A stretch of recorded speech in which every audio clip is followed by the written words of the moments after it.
Kami mengucap syukur oleh karena kami punya Allah yang mengenal kami. Lebih dari siapapun di bawah kolong langit ini. Tidak ada yang tersembunyi bagimu ya Tuhan.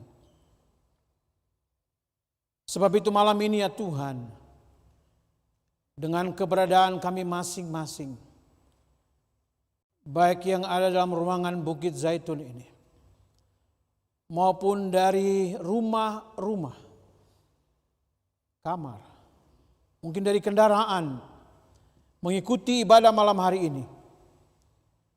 Bicaralah kepada kami semua malam ini ya Tuhan, melalui kebenaran firman-Mu.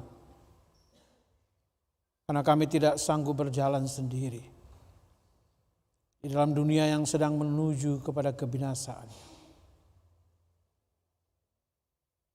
Berkati kami dengan firman-Mu malam ini ya Tuhan. Bicara lewat hamba-Mu malam ini. Jamah setiap hati yang sedang merindukan Engkau ya Tuhan. Dan Roh-Mu sendiri kiranya menerangi pikiran semua kami supaya terarah dan tertuju kepada kebenaran-Mu. Berkati semua peralatan yang kami pakai, jaringan internet Tuhan berkati supaya tidak ada gangguan.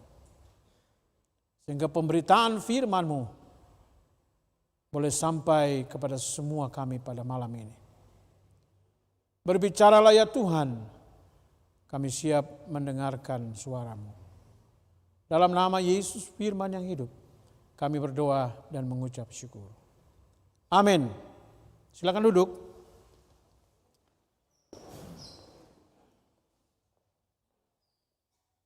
Shalom. Bapak Ibu yang ada di rumah, apa kabar? Selamat malam. Dari Kota Wisata Batu, Yayasan Pelayanan Pekabaran Injil Indonesia, Batu bersama Institut Injil Indonesia. Kami menyambut Bapak Ibu semua dalam ibadah pada malam hari ini.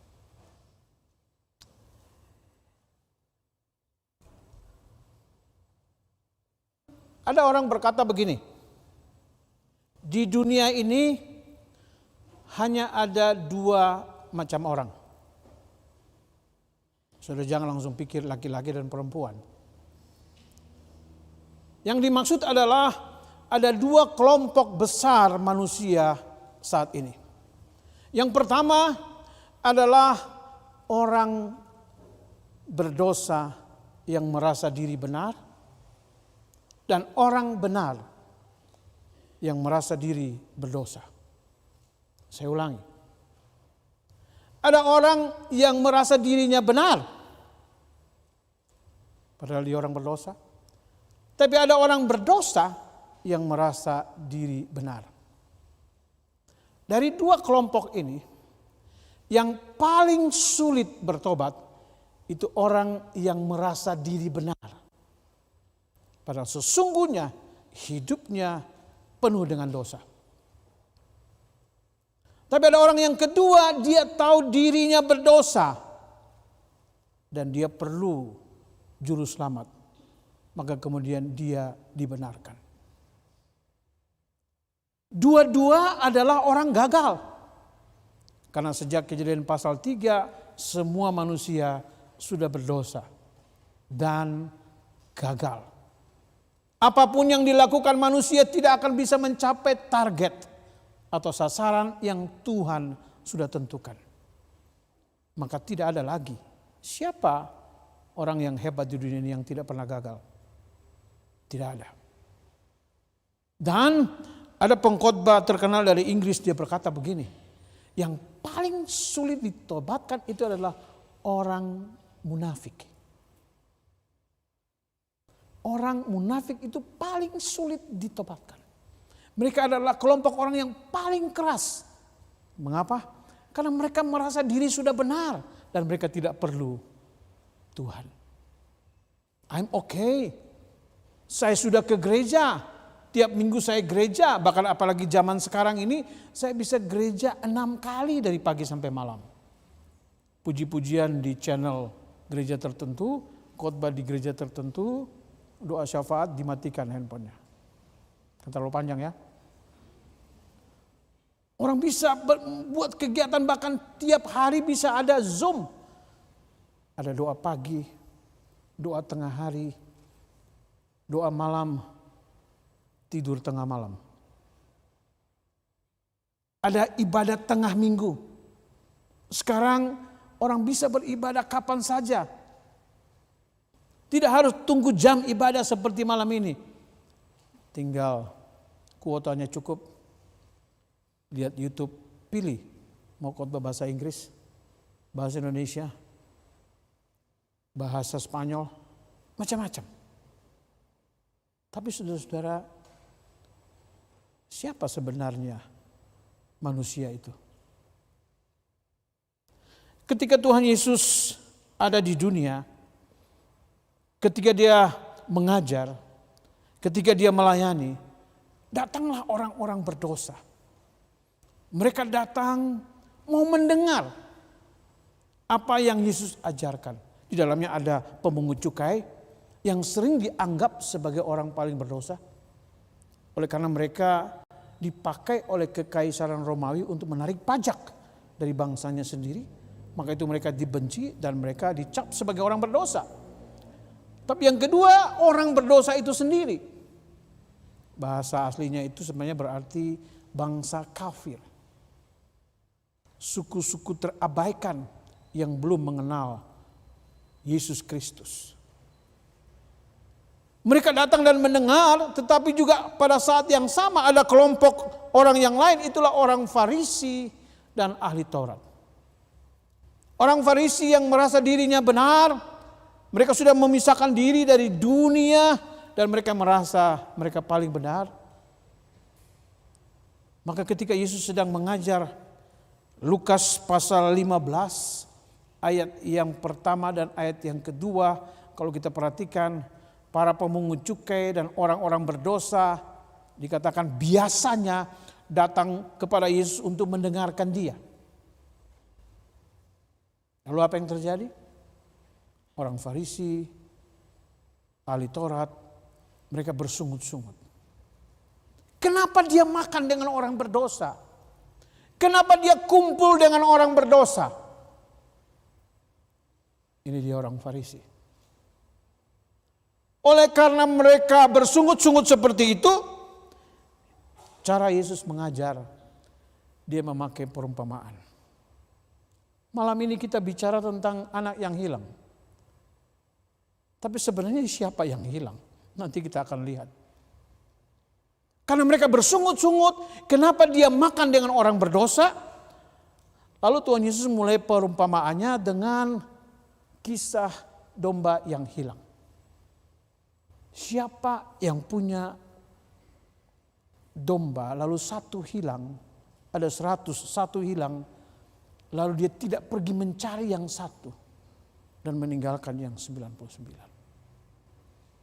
Yang satu ini harus dicari. Maka itu perumpamaan yang pertama Lukas 15 ayat 1 sampai 7 bicara tentang hal ini. Domba yang hilang dicari. Tapi kemudian Yesus lanjutkan lagi perumpamaan yang kedua, dia katakan, bukankah kalau seorang wanita kehilangan koinnya, uangnya, bukankah dia cari? Sampai dia ketemu, kalau sudah ketemu dia bersuka cita, dia senang oleh karena yang hilang itu sudah ditemukan. Saudara perhatikan ya, domba yang hilang ditemukan, sukacita sekali pemiliknya. Mereka bersukacita oleh karena yang hilang sudah ditemukan. Wanita ini yang koinnya tadi itu hilang satu, sudah ditemukan juga bersukacita. Tetapi yang unik perumpamaan yang malam ini kita mau perhatikan. Ketika bicara tentang perumpamaan anak yang hilang, dia tidak dicari. Saudara, waktu Yesus memulai cerita ini, orang Farisi dan ahli Taurat mengerti.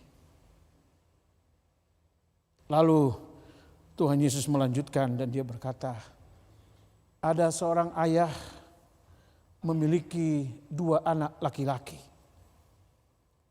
Yang bungsu dan yang sulung.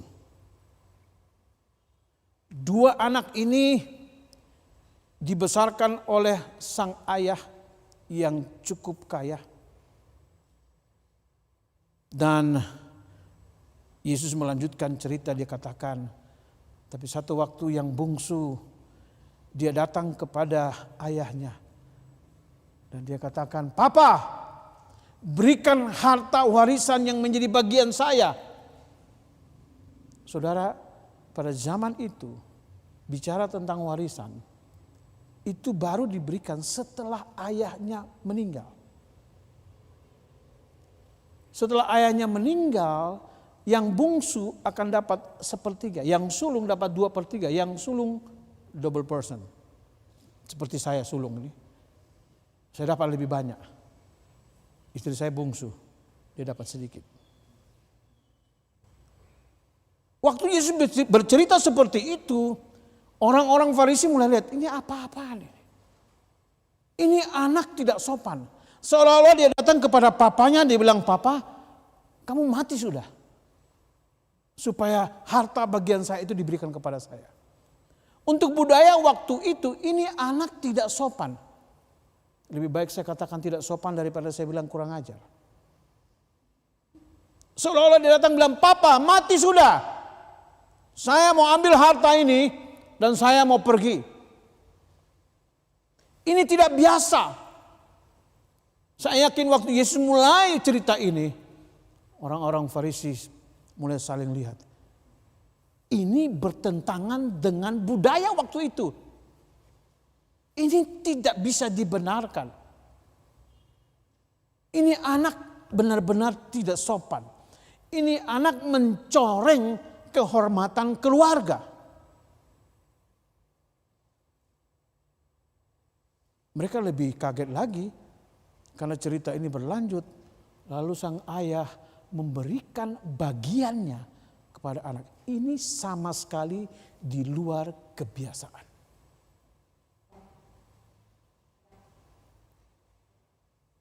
Sewaktu-waktu kita memaksa Tuhan untuk memenuhi keinginan kita dengan berbagai alasan. Dan bisa jadi Tuhan memberikan itu. Kamu mau? Kamu paksa?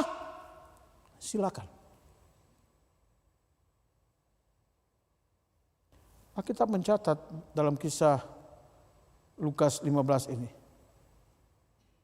Anak bungsu itu setelah diberikan, lalu dikatakan dia menjual semua pemberian itu.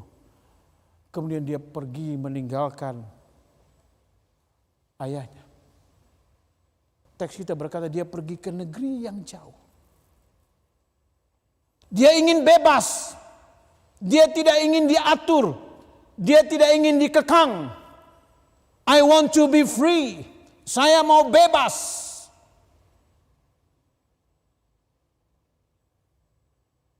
Jangan ganggu saya.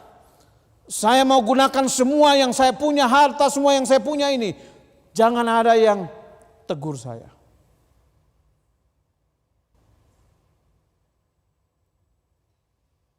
Ditinggalkan papanya.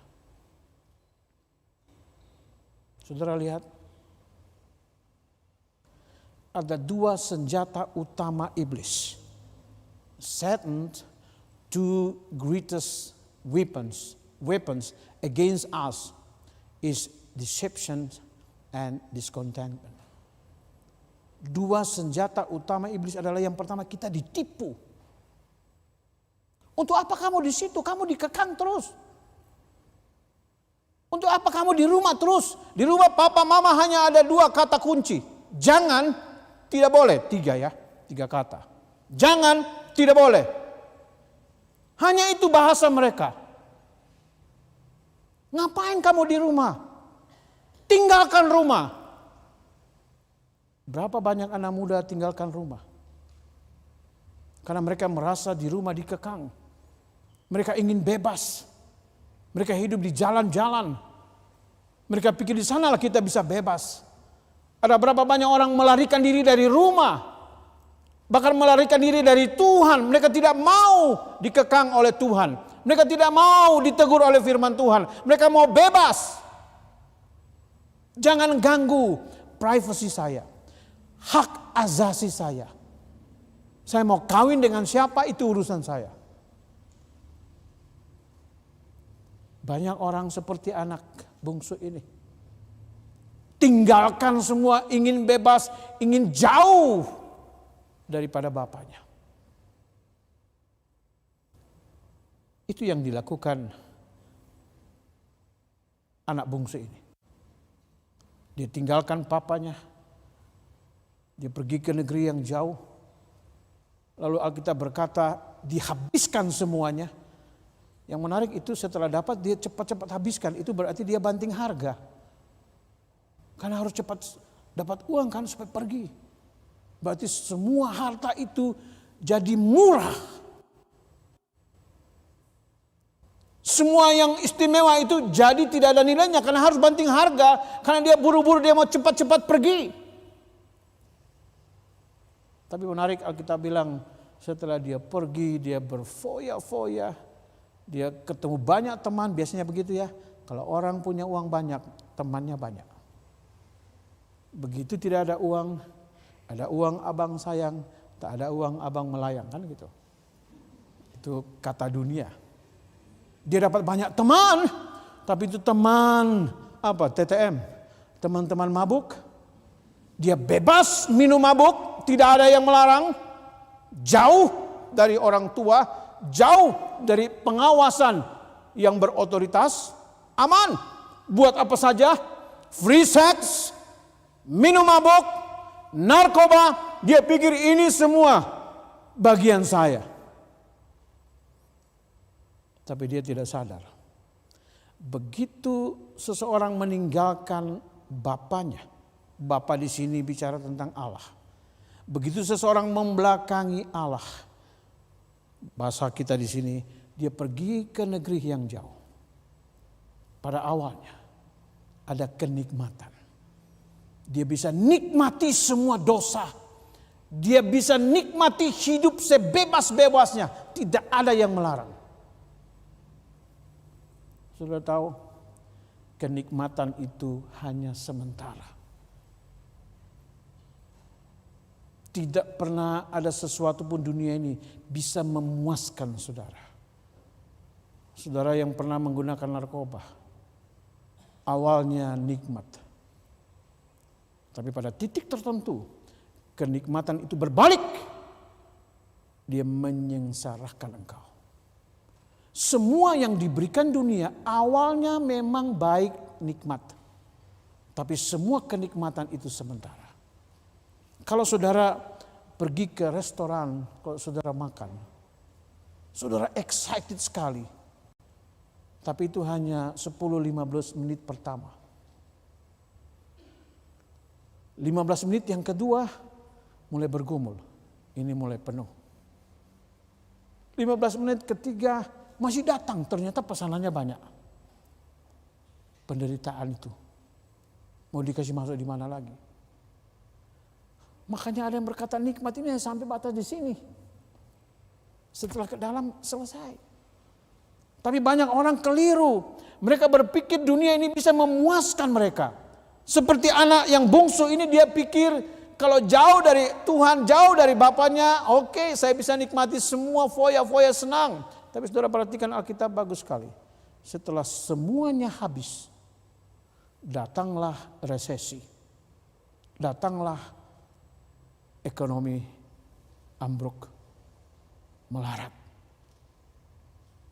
Saudara, melarat dan menderita dikatakan dalam teks kita Lukas pasal 15. Kalau saudara perhatikan, dikatakan ia pun mulai melarat. Kata melarat ini dijelaskan selanjutnya, makan pun tidak bisa. Dia harus pergi untuk mencari kerja pada majikan di negeri itu. Lalu apa kerjanya? Jaga babi. Dan ironisnya, makan makanan babi pun babi tidak kasih, coba. Babi ini memang Makan makanan babi saja tidak bisa, apalagi makan daging babi. Kalau anak yang hilang ini dari saya punya daerah, pasti babi itu udah dibikin sei itu. Melarat sekali. Saudara-saudara, ketika seseorang membelakangi Tuhan, ketika seseorang menjauh dari Tuhan, hidupnya, grafiknya akan terus turun, dan turun, melarat, habis.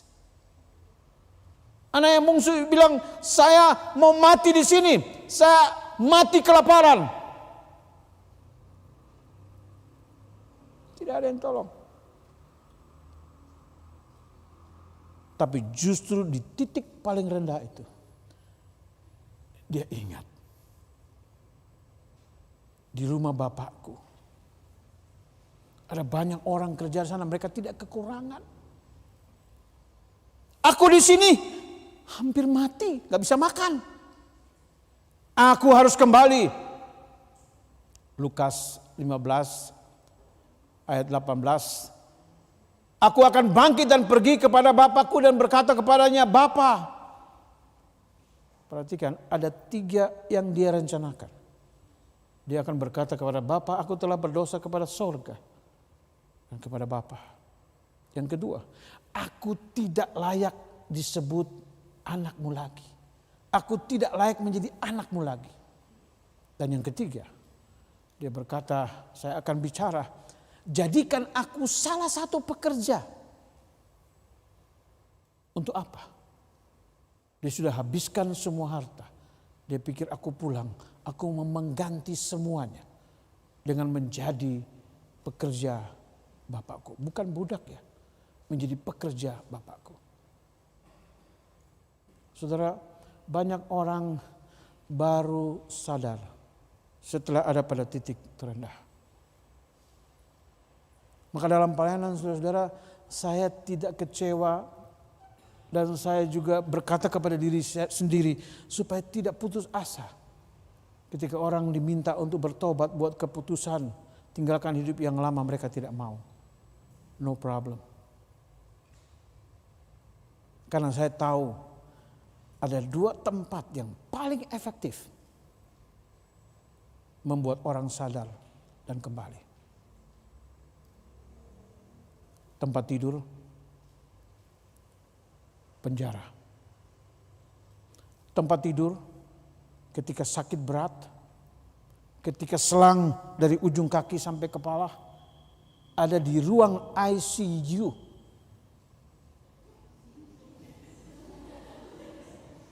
I never see you in the church. I see you di ICU. Kalau orang sudah sakit berat, menderita, hampir mati, itu kesempatan KKR. Siapa yang mau bertobat? Saya, Pak. Tapi kalau masih kuat, harta masih banyak, tidak peduli dengan Tuhan. Kalau Tuhan tidak dipedulikan, apalagi hamba Tuhan. Maka Tuhan Yesus sedang beritahu, kamu mau tinggalkan saya, kamu tidak percaya kepada saya, no problema.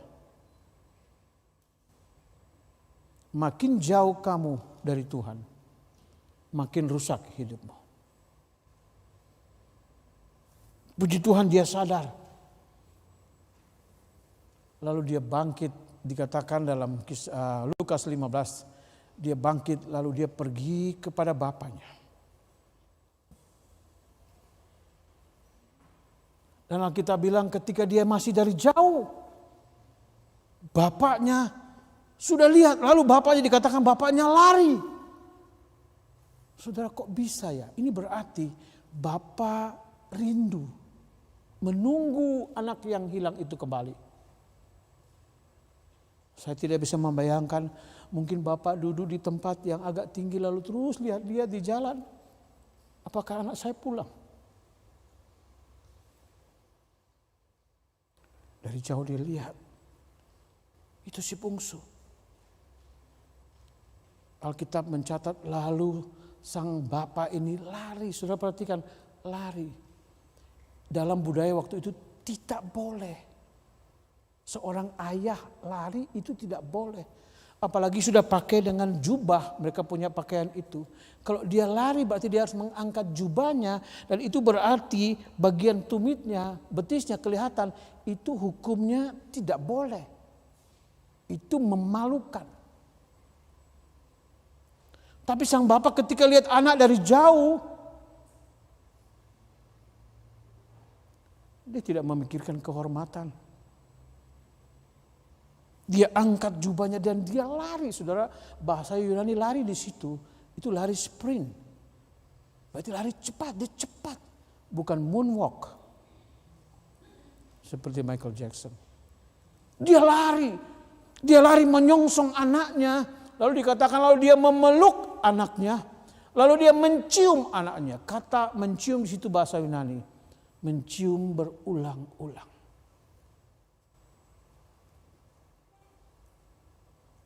Kalau anaknya pulang, dia hidup dengan babi. Parfumnya babi. Parfumnya, baunya pasti jelek. Tapi bapak tidak peduli dengan itu. Bapak lihat anakku sudah pulang. Dia memeluknya, dia menciumnya. Lalu dia bawa anak masuk ke dalam. Lalu anak itu melanjutkan rencananya. Bapak, saya sudah berdosa terhadap Bapak, terhadap sorga dan kepada Bapak. Aku tidak layak lagi menjadi anakmu. Dua ya. Sebelum dia berkata yang ketiga, jadikan aku salah satu pekerjaanmu. Bapak langsung potong. Cepat, ambil jubah yang terbaik, bawa ke sini. Ambil cincin, bawa ke sini. Ambil sendal, sebenarnya terjemahan di situ bukan sepatu. Sendal. Ambil sendalnya. Anak ini belum sempat yang ketiga.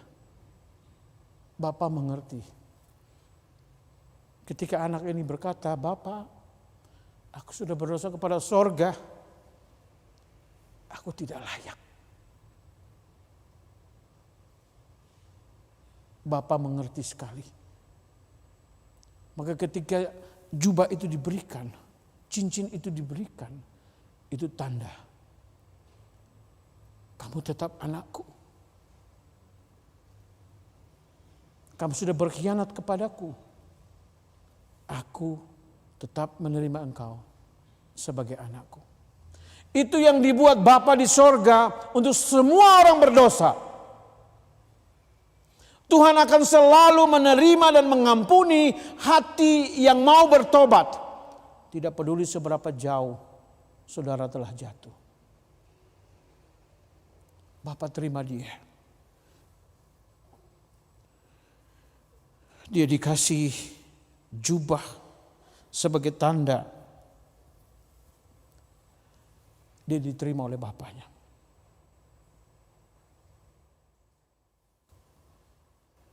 Lalu mereka pesta. Firman Tuhan berkata, kalau ada satu orang diselamatkan, di sorga penuh dengan sukacita. Satu orang diselamatkan, satu orang bertobat, satu orang kembali kepada Bapa. Ada sukacita di sorga. Tidak ada sukacita di sorga ketika saudara memberikan 1 juta, ketika saudara memberikan 1 miliar. Tidak ada. Alkitab tidak pernah bilang itu. Tapi ketika satu orang berdosa, kembali. Ada sukacita di sana. Tapi apa yang terjadi? Ketika anak sulung pulang, dia mendengar ada pesta. Ada apa ini? Lalu si sulung bukannya tanya kepada bapaknya, dia panggil salah satu pelayan. Apa yang terjadi?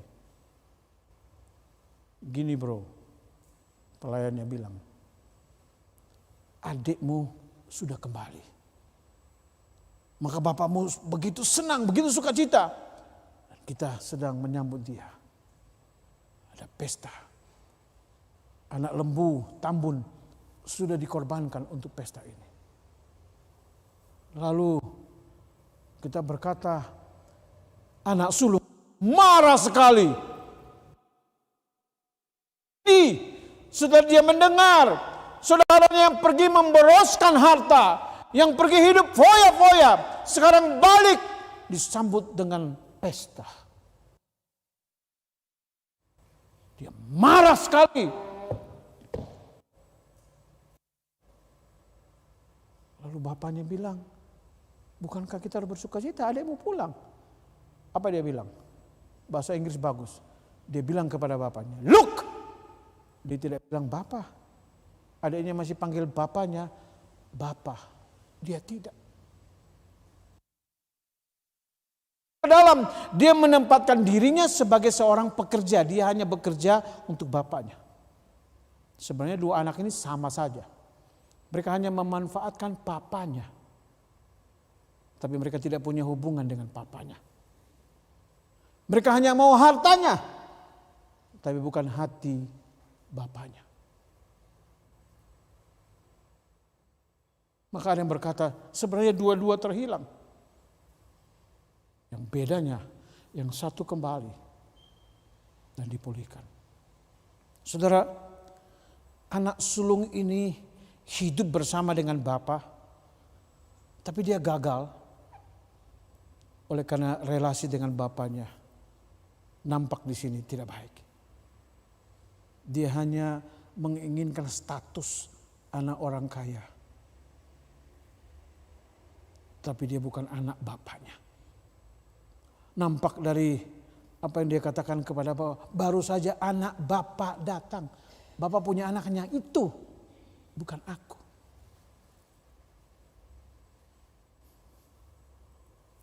Anak sulung ini gagal. Apa kegagalannya? Yang pertama, dia marah karena adiknya kembali. Dia marah karena adiknya bertobat. Apakah Anda marah bila ada orang yang berdosa, bertobat dan kembali kepada Tuhan? Apakah saudara marah melihat ada orang yang jatuh dalam dosa, berbalik? Saudara seperti anak sulung ini. Yang kedua, anak sulung ini gagal. Oleh karena dia lebih percaya kepada perbuatan baiknya. Itu nampak dari perkataannya sendiri. Dia seorang yang baik, bekerja di ladang. Dia melayani bapaknya. Dia memperhitungkan semua yang dia kerjakan. Dan dia pikir perbuatan baiknya cukup untuk menyenangkan hati bapaknya. Efesus 2, 8 dan 9 berkata, sebab karena kasih karunia kamu diselamatkan oleh iman. Itu pemberian Allah. Itu bukan hasil usahamu.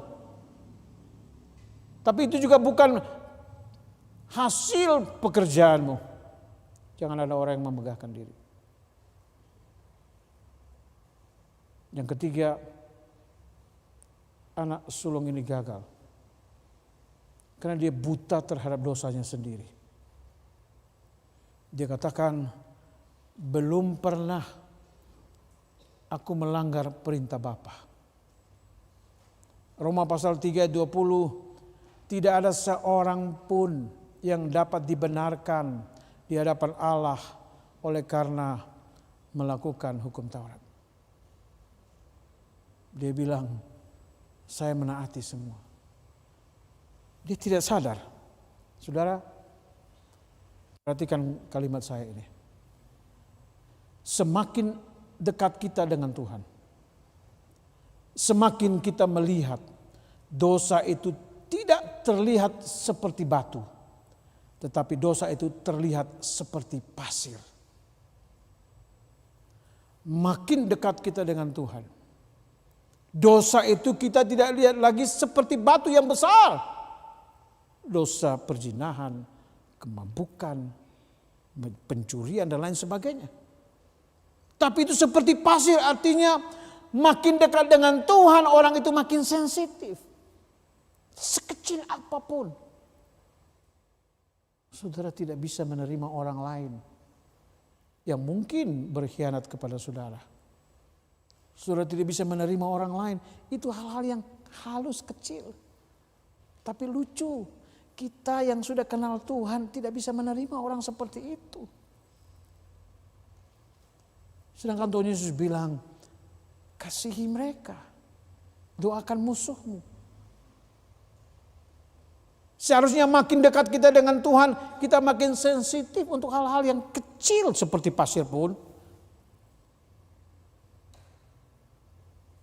Boleh saya balik untuk mengukur kedekatan kita dengan Tuhan.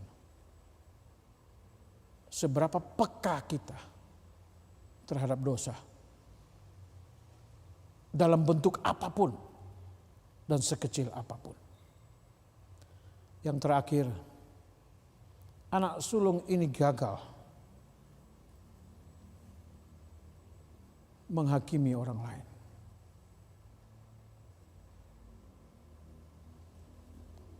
Manusia cenderung menggunakan ukuran yang berat pada saat menilai orang lain.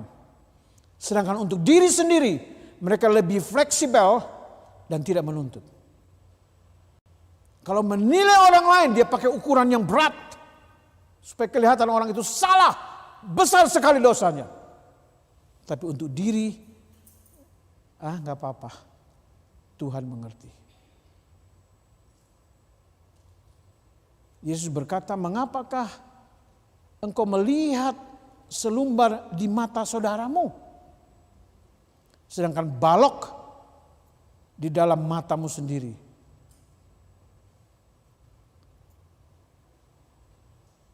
tidak kamu tahu? Bagaimana bisa itu? Saudara-saudara yang saya kasih dalam Tuhan Yesus,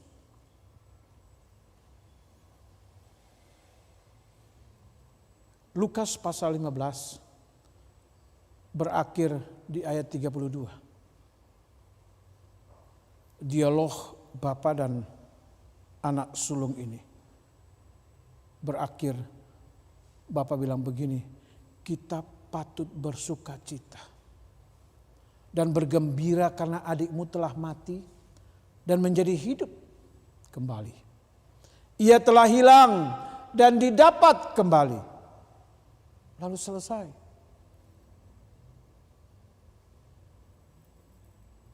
Terhadap dua anak ini sudah perhatikan ya. Bapak keluar. Mereka ada di luar. Bapak jumpai mereka di luar. Dua-dua ditemui di luar. Yang satu bertobat, menyadari dan dibawa masuk. Tapi anak sulung tetap di luar.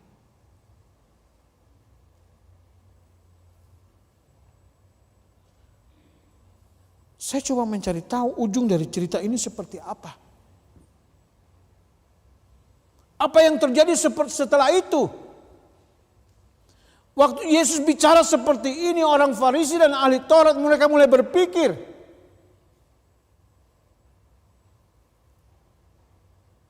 anak sulung ini tidak selamat dong. Dia tetap di luar. Tapi ada seorang hamba Tuhan bilang begini, sebenarnya ada ayat yang ke-33. Ayat yang ke-33 itu adalah setelah ayahnya bicara begitu, anaknya yang sulung mengambil kayu, kemudian membunuh bapaknya.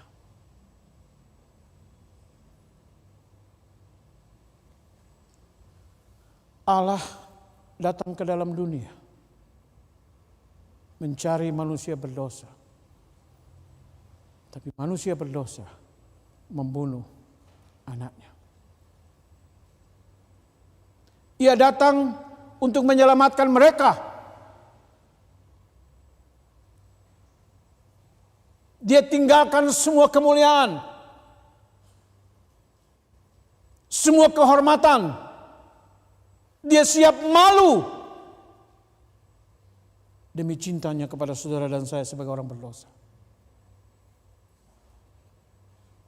Dia tinggalkan jubahnya. Dia tidak pakai jubah. Belakangnya penuh dengan cambukan.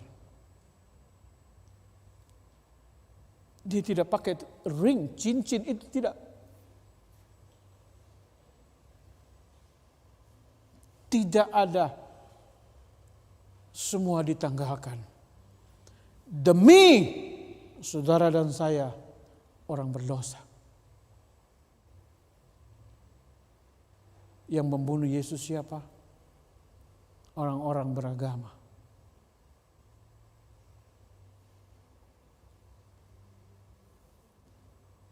Anak sulung.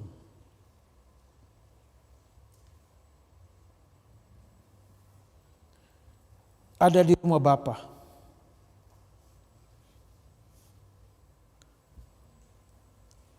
Tapi terhilang.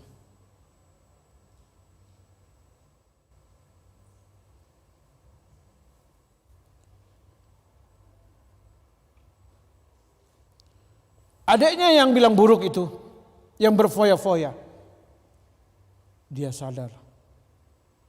Dia kembali kepada Bapa. Saudara yang saya kasih dalam Tuhan Yesus, saya tidak kenal saudara, saya tidak tahu apa yang terjadi dengan hidup saudara. Dosa apa yang masih mengganggu hidupmu? Mungkin engkau merasa diri benar. Mungkin engkau berkata, saya tidak seperti anak bungsu itu. Tapi malam ini Yesus mau beritahu, hanya ada dua kemungkinan. Kalau kamu bukan anak bungsu itu, kamu anak sulung itu. Tidak ada alternatif yang lain. Kadang kita merasa diri kita benar, karena kita sudah melayani Tuhan, karena kita sudah baca Alkitab.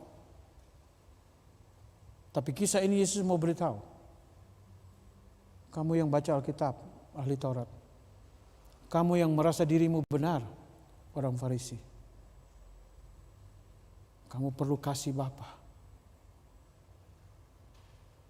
Dia hanya menunggu engkau datang. Saudara, anak yang sulung ini, dia yang harusnya mencari adiknya. Itu adat kebiasaan. Yang sulung yang harus cari adiknya. Tapi yang sulung justru membenci adiknya karena kembali ke rumah.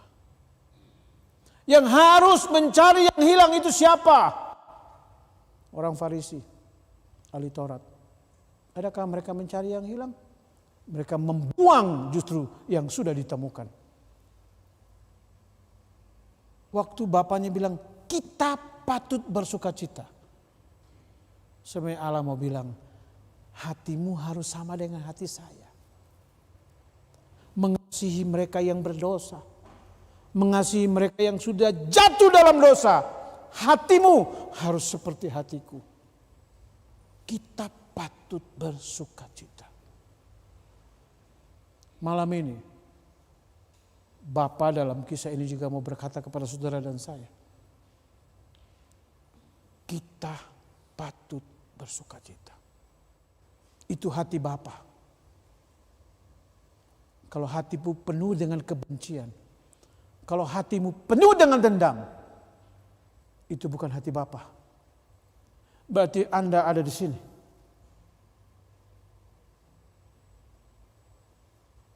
Mari malam ini, saudara yang di rumah,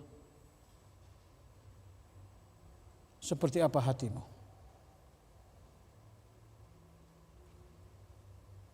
Anak sulung harus mencari, tapi anak sulung ini gagal.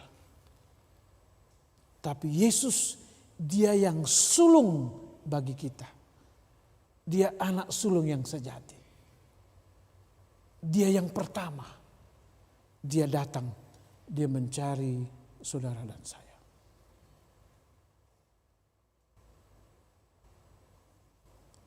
Malam ini Bapak mau bilang kepada saudara dan saya, mari, ayo masuk. Masuk dalam perjamuannya. Nikmati kasihnya yang tidak terbatas itu. Mari kita berdoa.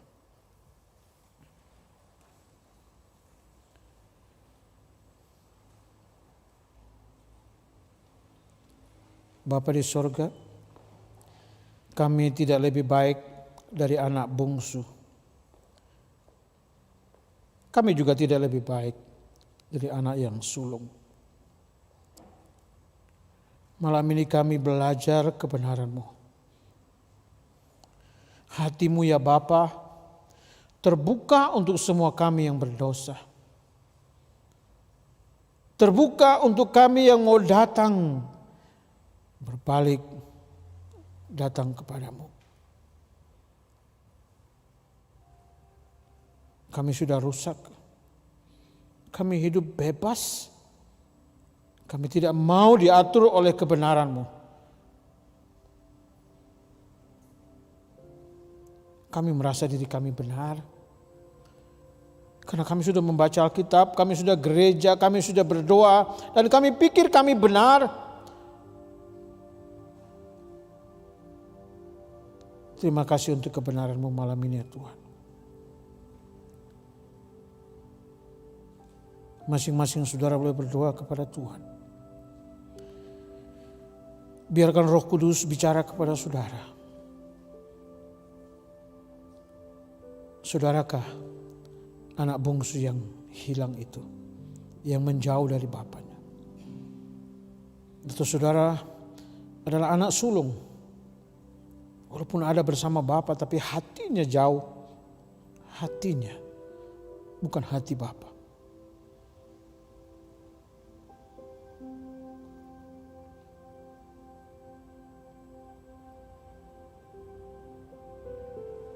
Malam ini Bapa menunggu saudara dan saya. Balik, kembali.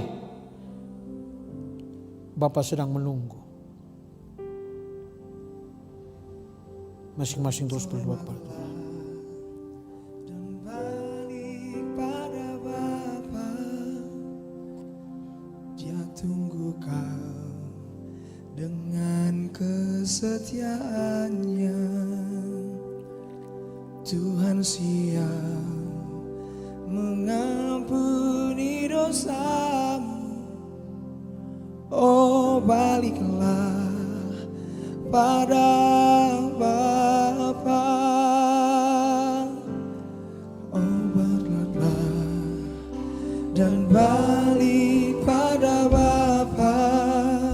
Saya undang kita semua berdiri. Tunggu kau dengan kesetiaannya. Tuhan siap mengampuni dosamu. Oh baliklah, Lagunya boleh nyanyi. pada Bapa. Oh baliklah pada Bapa. Jangan lambat, hai sobatku. Tuhan tunggu kepadamu. Oh baliklah pada Bapa.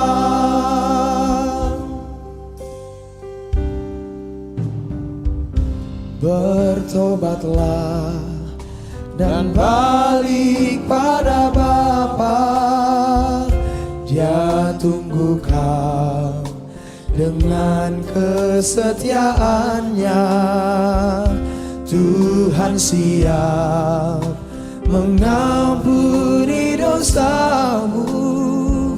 Oh baliklah pada Bapa. Oh baliklah pada Bapa. Jangan lambat, hai sobatku. Tuhan tunggu kepadamu. Oh baliklah pada Bapa. Oh baliklah pada Bapa. Jangan lambat, hai sobatku.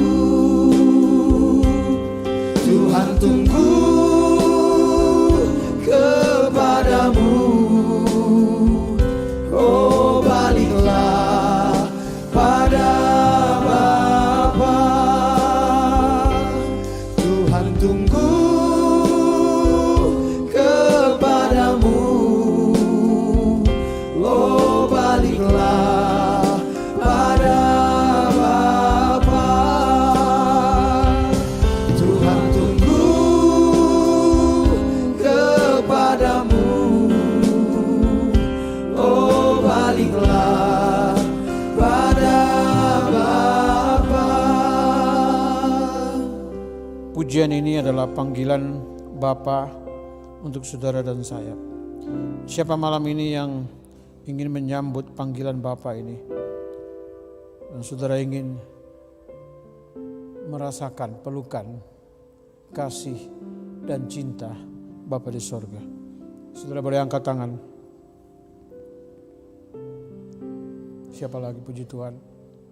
Bapak Ibu yang ada di rumah, yang malam ini saudara mendengarkan firman ini. Yesus berkata, aku datang untuk mencari dan menyelamatkan yang hilang.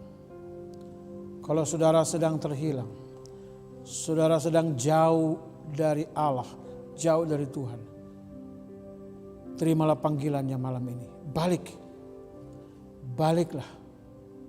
Saudara boleh angkat tangan di tempat dan saya akan mendoakan saudara. Bapa di sorga,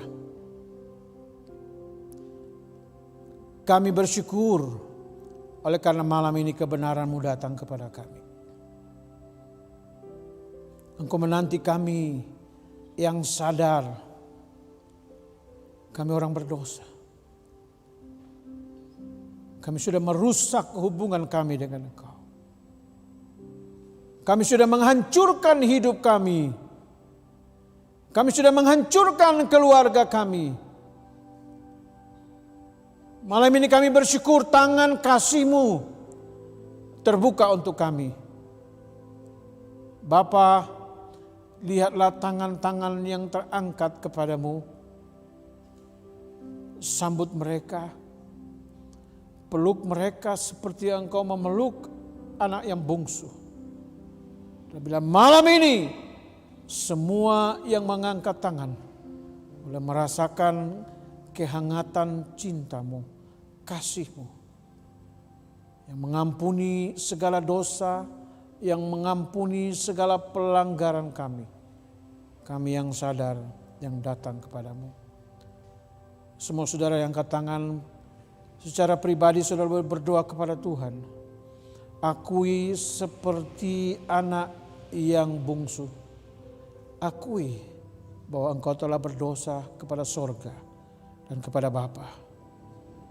Naikkan doamu kepada Dia. Minta ampun untuk segala pelanggaran sebesar apapun itu. Bapa mengampuni engkau.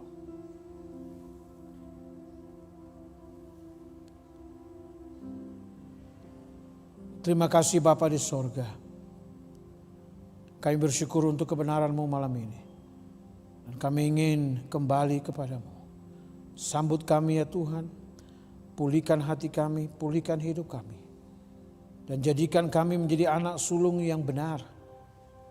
Yang juga pergi dan mencari mereka yang terhilang. Mereka yang sedang menjauh daripada Tuhan.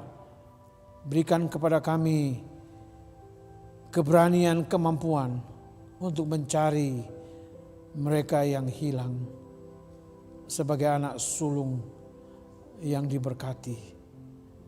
Sebagaimana Yesus sudah memberikan contoh datang ke dalam dunia untuk mencari dan menyelamatkan yang hilang. Berkati kami semua malam ini ya Tuhan. Ketika kami kembali ke tempat kami masing-masing, kami ingat kebenaran-Mu. Engkau mengasihi kami orang berdosa, tapi juga Engkau menugaskan kami untuk pergi mencari mereka yang sedang melarat, mereka yang sedang terpuruk dalam kehidupan mereka. Terima kasih Bapa di sorga. Terima kasih Tuhan Yesus. Dalam nama Tuhan Yesus, saya memberkati semua saudara-saudara. Pulanglah dalam damai sejahtera dan terimalah berkat Tuhan.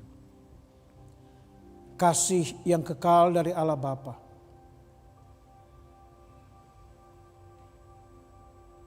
pengorbanan Tuhan Yesus, anak sulung yang sejati itu, yang datang dan mencari orang yang hilang. Dan di dalam pimpinan Roh Kudus menyertai saudara dan saya malam ini sampai Tuhan Yesus datang kembali. Amin.